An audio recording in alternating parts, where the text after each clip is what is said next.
राधे राधे राधे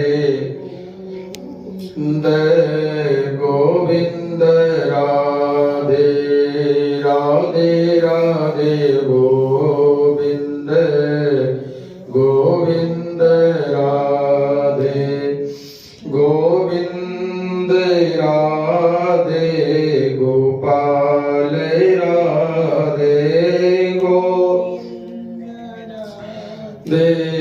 गोपाल राधे राधे राधे गोविंद गोविंद राधे राधे राधे बिंद गोविंद राधे गोविंद राधे गोपाल राधे गोपाल राधे राधे राधे गोविंद गोविंद राधे राधे राधे गोविंद गोविंद राधे। श्री सीतारामचंद्र भगवान की, श्री हनुमान जी महाराज की, श्री बांके बिहारी लाल की। या निशा सर्वभूतानां तस्यां जागर्ति संयमी तस्यां जागृति भूतानि सा निशा पश्यतो मुनेः। भगवान अर्जुन से कहते हैं, अर्जुन, संतों का मार्ग और गृहस्थों का मार्ग अलग अलग होता है। संत जिस कार्य को करते हैं उस कार्य को गृहस्थ नहीं कर पाते हैं, और जिस कार्य को गृहस्थ करते हैं उस कार्य को संत नहीं कर पाते हैं। कहते हैं जैसे या निशा सर्वभूतानां, या निशा जिस रात्रि में संपूर्ण प्राणी सो जाते हैं, रात्रि में लोग सो जाते हैं, तस्याम जागृति संयमी, संयमी जो इंद्रियों को बस में करने वाला, संयमी माने साधक, संयमी माने जो साधना करने वाला, चाहे साधना विद्या का हो, चाहे साधना तप का हो, चाहे साधना भजन का हो, चाहे जिस प्रकार का साधना हो, वो रात्रि में जब की जाती है तो वो सिद्धि को प्राप्त होता है। तो तस्याम जागृति संयमी, संयमी का मतलब होता है जो इंद्रियतीत हो जाता है, इंद्रियों को बस में कर लेता है। यदि कामी पुरुष भी रात्रि में जागरण करता है तो उसको काम दिखता है, और चोर यदि रात्रि में जागता है तो उसको चोरी दिखती है। यदि भगवान का भक्त जागता है तो उसको भजन दिखता है। विद्यार्थी जागता है वो विद्या को प्राप्त करता है। जो जिस हेतु से जागना चाहता है उसको वो कार्य दिखता है।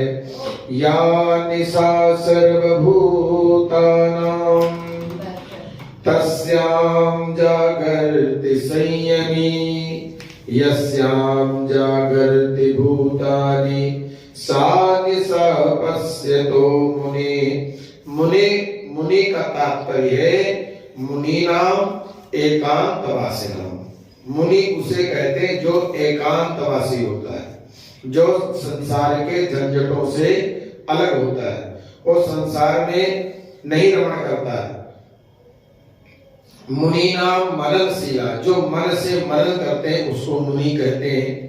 ऋषि उसे कहते हैं जो रिसर्च करता है, जो रिसर्च माने किसी वस्तु पर विशेष रूप से शोध करना, किसी चीज को स्पष्टीकरण करना। तो रिसर्च माने होता है डॉक्टर, रिसर्च माने डॉक्टर। डॉक्टर की पदवी का मतलब जैसे कोई कहते हैं कि ये हड्डी का डॉक्टर है, ये नेत्र का डॉक्टर है, ये सिर का डॉक्टर है। तो इसी प्रकार से ऋषि लोग भी हर एक चीज पर मंथन करते हैं। कोई भगवान पर करता है, कोई भक्ति पर करता है, कोई ज्ञान पर करता है, कोई वैराग्य पर करता है। इस प्रकार से जो जिस साधना में निकलता है और जिस साधना में उसको रिसर्च प्राप्त होती है उसको डॉक्टर कहते हैं। ऋषि कहते हैं जो रिसर्च करता है। तो भगवान कहते हैं कि तस्मात् यस्य महाबाहो निगृहीतानि सर्वशः। तस्मात् इसलिए यदि कोई भी आपको साधना करनी है तो साधना करने के लिए अपनी इंद्रियों को अपने बस में करना पड़ेगा। जब तक इंद्रिय बस में नहीं होगी तब तक आप अपनी साधना को नहीं कर पाएंगे। आप साधना करने बैठे, कोई काम आ गया, काम करने चले गए। साधना करने बैठे आप जो है सिर में खुजलाहट हो गई तो साधना भंग हो गई। आप साधना करने चले, मलमूत्र का त्याग करने की स्थिति आ गई तो साधना भंग हो गई। साधना करते समय बिल्कुल एक तत्व को ही जानने की इच्छा होनी चाहिए और जितनी देर बैठे उतनी देर अन्य का चिंतन नहीं करना चाहिए। तस्मात् यस्य महाबाहो निगृहीतानि सर्वशः। सर्वशः का मतलब है हर प्रकार से अपनी इंद्रियों को बस में करना। इंद्रियार्थभ्यस्तस्य प्रज्ञा प्रतिष्ठिता। इंद्रियार्थेभ्यस्तस्य प्रज्ञा प्रतिष्ठिता। प्रज्ञा कहते हैं बुद्धि को। अपनी बुद्धि को वहीं प्रतिष्ठित करना चाहिए जहां उचित है। उचित अनुचित विचार करके जो कार्य करते हैं वो कार्य श्रेष्ठ करते हैं। तो कहते हैं या निशा सर्वभूतानां। सर्वभूतानां प्राणी मात्र, चाहे जड़ हो, चाहे चेतन हो, चाहे त्रियंग हो, चाहे ऊर्ध्वगामी हो, चाहे जल में रहने वाली वस्तु हो, चाहे जहां कहीं भी जाने वाले रहने वाली वस्तु हो, या निशा सर्वभूतानां तस्याम जागृति संयमी। संयमी इंद्रियातीत, वो इंद्रियातीत जो होता है वह अपनी इंद्रियों को बस में ही कार्य करता है। सा निशा पश्यतो मुने।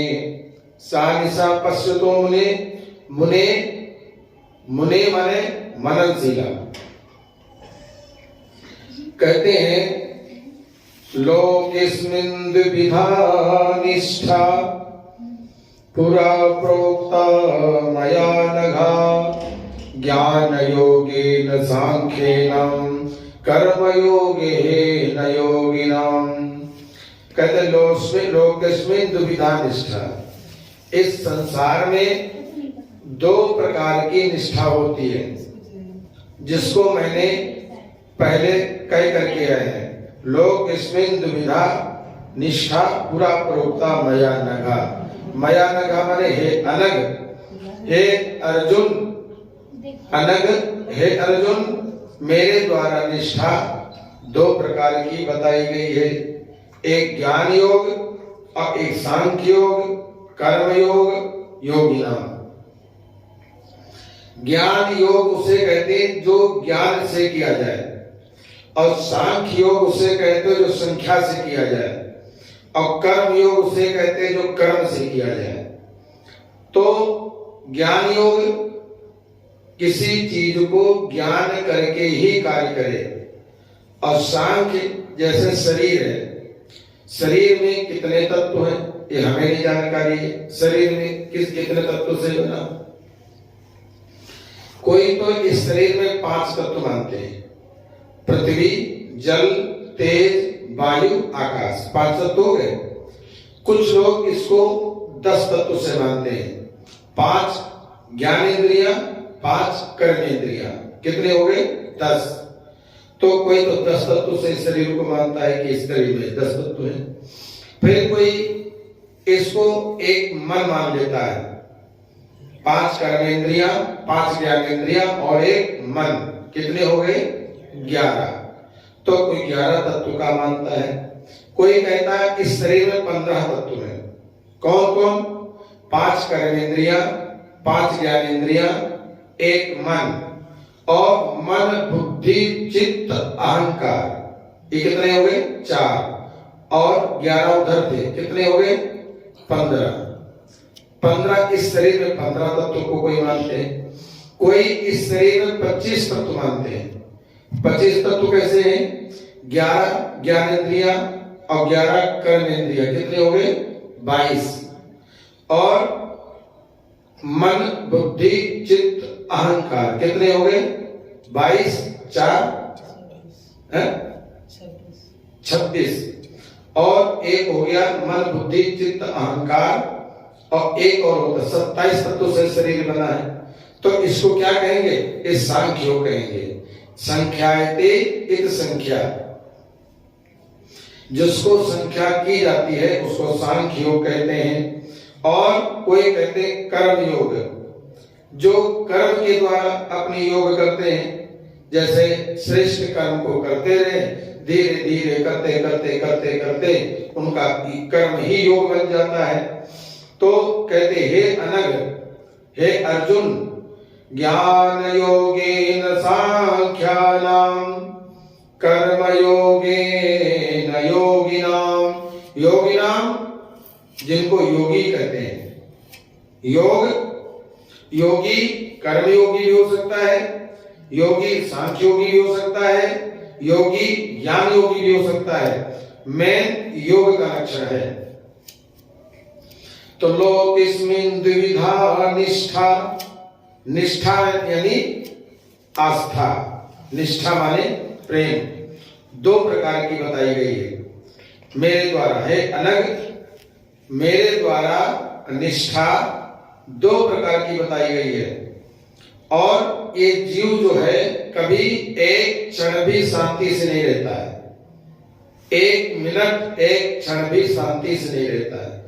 ये बैठेगा तो कुछ नहीं करेगा तो मंथन करता रहेगा, मन भागता रहेगा उसका। मन नहीं भागेगा तो अपना पैर हिलाता रहेगा, और पैर नहीं हिलाएगा तो अपने नाखून को काटता रहेगा, नाखून नहीं काटेगा तो कोई सिर खुजलाता रहेगा। यानी मनुष्य कश्चित एक क्षण भी शांति से नहीं बैठता है। नहीं कश्चित क्षण भी जातु तिष्ठति कर्मकृत, बगैर कर्म किए जीव नहीं रहता है। कुछ नहीं करेंगे तो घास, यदि वहां पेड़ पौधे घास फूस लगे तो घास को खोदते रहेंगे। कुछ नहीं करेंगे तो अपने मन से इधर उधर चिंतन करते रहेंगे। तो कहते ना नय कश्चित क्षणमपि जातु तिष्ठति कर्मकृत, नय कश्चित क्षणमपि जातु तिष्ठति कर्मकृत, कार्यसे यवसः कर्मः सर्वः प्रकृते द्विजै गुणैः। तो इसलिए कहते कर्मेंद्रियाणि संयम्य या आस्ते मनसा स्मरन्। आपने कछुए को देखा है? कछुआ नदी के किनारे रहता है, और जब कोई नहीं रहेगा उसके पास तो अपने हाथ पांव पैर सब फैला देगा, और जहां उसके पास कोई आने वाला देखा अपने हाथ पैर सब अंदर कर लेता है। उसके आप ये नहीं जान पाओगे इसके हाथ कहाँ है, इसके पांव कहाँ है, इसका मुख कहाँ है। और जब कोई नहीं रहेगा तो मुंह भी फैला देगा, हाथ पैर फैला के आराम से बैठ जाएगा। और जैसे उसे पता चला कोई आने वाला है, उसको एक ऐसी वस्तु हुई कि वो जान गया कि कोई आ रहा है, तो तुरंत अपने इंद्रियों को सीमित कर लेता है। तो कहते कर्मेंद्रियाणि संयम्य या आस्ते मनसा स्मरन्, अपनी संपूर्ण इंद्रियों को अपने बस में करके और मन से स्मरण करता है। अपने हाथ को अंदर कर लिया, अपने मन को अंदर कर लिया, अपनी दृष्टि को अंदर कर लिया, अपनी जिह्वा को अंदर कर लिया, ज्ञानेंद्रियां, कर्मेंद्रियां, इनको सब अपने अंदर कर लिया। कर्मेंद्रियाणि संयम्य, संयम्य का मतलब है संयम। भूख लगी है और सोचते भोजन करेंगे तो पेट में अपच हो जाएगी तो भोजन नहीं करते हैं। सोचते हैं अब बाहर जाएंगे टाइम बर्बाद होगा तो अपना बैठे वही भजन करते हैं। तो कर्मेंद्रियाणि संयम्य य आस्ते मनसा स्मरण, जो मन से स्मरण करते हैं। इंद्रियाणि, इंद्रियार्थ विमूढ़ात्मा मिथ्याचार स उच्यते, कहते कार्य वसे यवसा कर्म सर्व प्रत्यय गुणैः। तो जैसे कछुआ अपनी इंद्रियों को बस में कर लेता है, उसी प्रकार मनुष्य को भी चाहिए, साधक को भी चाहिए अपनी ज्ञानेंद्रियां, अपने ज्ञान कर्मेंद्रियां, मन बुद्धि चित्त अहंकार, इसको संयमित करके और इसको अंदर करके फिर इस एक योग में स्थित हो जाए और योग में स्थित करके अपने कार्य को करता है, तब वो शांति को प्राप्त हो जाता है। कर्मेंद्रियाणि संयम्य य आस्ते मनसा स्मरन्, मन से जब स्मरण करता है तभी उसके कार्य की प्राप्ति होती है। गोविंद हरे गोपाल हरे गोविंद हरे जय जय प्रभु दीन दयालु हरे जय जय प्रभु हरे गोविंद हरे गोपाल हरे गोविंद। अर्जुन ने पूछा कि महाराज कर्म क्या है और विकर्म क्या है? किम कर्मेति कवयोत्र मोहिता तत्ते कर्म प्रवक्ष्यामि यज् ज्ञात्वा मोक्षसे शुभात्। कहते हैं कर्म क्या है, किसे कर्म कहते हैं। और किम कर्मेति, और कवयो अप्यत्र मोहिता, कवयो का कहते हैं मनीषी, कवियों का मतलब विद्वान, कवियों का मतलब जो तत्व ज्ञानी है वह मोहित हो जाते हैं। कर्म और विकर्म क्या है, किसे कर्म कहते हैं? एक कर्म होता है, एक विकर्म होता है। कर्म, आप तंबाकू खाते हैं, एक कर्म हो गया। किसी ने कहा भैया तंबाकू नहीं खाना चाहिए, तंबाकू खाने से दांत खराब जाएंगे, मुंह में बदबू होती है, कैंसर होने की संभावना हो जाएगी और ये फालतू का खर्चा है, ये तुम मत करो। तो उसने कहा ठीक है तंबाकू नहीं खाएंगे, तो बीड़ी पीने लगा। तो तंबाकू खाना उसका कर्म था, लेकिन तंबाकू को छोड़ करके बीड़ी पीने लगा, वो भी कर्म हो गया। यानी तंबाकू को छोड़ा, विशेष कर्म को स्वीकार कर लिया। तो इसका मतलब क्या है? तो आप तंबाकू ही खाते रहते। तो कहते कर्म और विकर्म, एक कर्म को छोड़ करके दूसरे कर्म को स्वीकार कर लेना, इसको विकर्म कहते हैं। कहते किम कर्म और किम कर्मेति कवयोत्र मोहिता, कवयोत्र माने कभी जन मोहित हो जाते हैं। जैसे देखा जाता है कोई व्यक्ति बहुत कार्य करता है लेकिन उसको पेट भर रोटी नहीं मिलती है, पहनने के लिए कपड़ा नहीं मिलता है, सोने के लिए उसको जगह नहीं मिलती है, तो कर्म तो करता है, फिर उसको क्यों नहीं मिला? अब कर्म तो करता है, लेकिन कर्म को किस प्रकार से करे जो अपने विकास को प्राप्त हो सकता है, लेकिन वो कर्म जो करता है वो नहीं कर पाता है, इसलिए उसको कार्य की सिद्धि नहीं प्राप्त होती है। तत्ते कर्म प्रवक्ष्यामि यत् ज्ञात्वा मोक्षसे शुभात्। जिस कर्म को मैं कहता हूं उस कर्म के द्वारा व्यक्ति मोक्ष को प्राप्त हो जाता है, मोक्ष को प्राप्त हो जाता है, मोक्ष से शुभात्।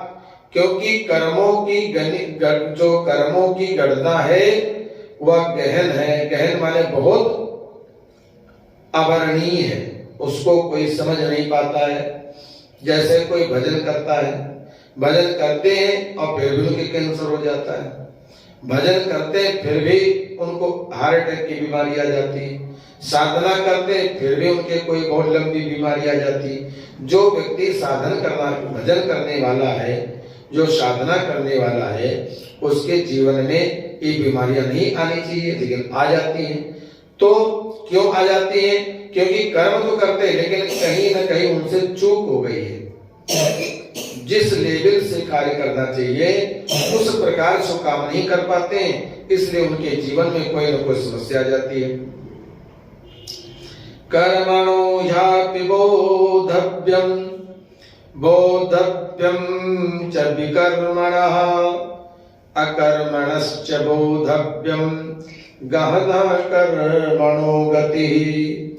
कर्म की गहन गति, गहन माने कर्म को कोई पकड़ नहीं सकता है।